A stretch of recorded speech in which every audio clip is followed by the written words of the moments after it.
Hi, everybody. Welcome into Oceanside Ice Arena. He's Kyle Kercheval. I'm Tyler Paley. Sun Devils fall to the Colgate Raiders by a score of 3-2 tonight. They fail to complete the series sweep after winning last night's matchup by a score of 5-4. Kyle, not much went right for the Sun Devils tonight. Head coach Greg Powers, one of the most unhappy times we've seen him all season. He just wasn't himself. He said his team did not live up to his expectations. Simply, what went wrong? Well, he was really disappointed in the energy level, and we talked about it a lot during the game, before the game. In anticipation of this weekend, Colgate and Arizona State, two very evenly matched teams, and sometimes it's those intangibles, the energy, the chemistry, that turn out to be the case for victory. And tonight, we saw Colgate come away with the last goal in the third period, where the energy for the Sun Devils was just non-existent. Second and first period was pretty good. I think there's some fatigue that you have to take into consideration over the course of a series, but Colgate looked like the home team tonight. They looked like they wanted it more, and they got the victory. Colgate, of course, a very proud team, according to Greg Powers. They came in here. It became a very chippy game, especially towards the end of the game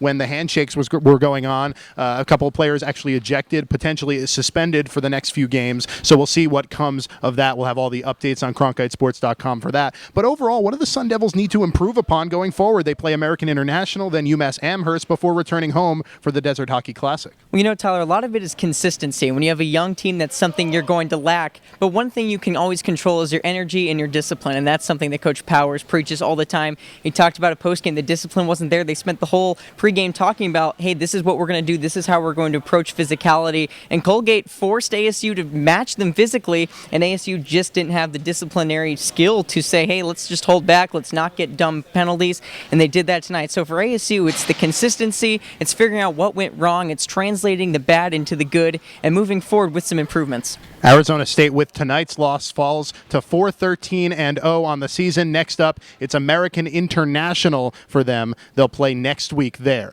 Stay tuned to CronkiteSports.com for all the continuing coverage, and we hope to have you back with us for the Desert Hockey Classic. For Kyle Kercheval, I'm Tyler Paley. Good night.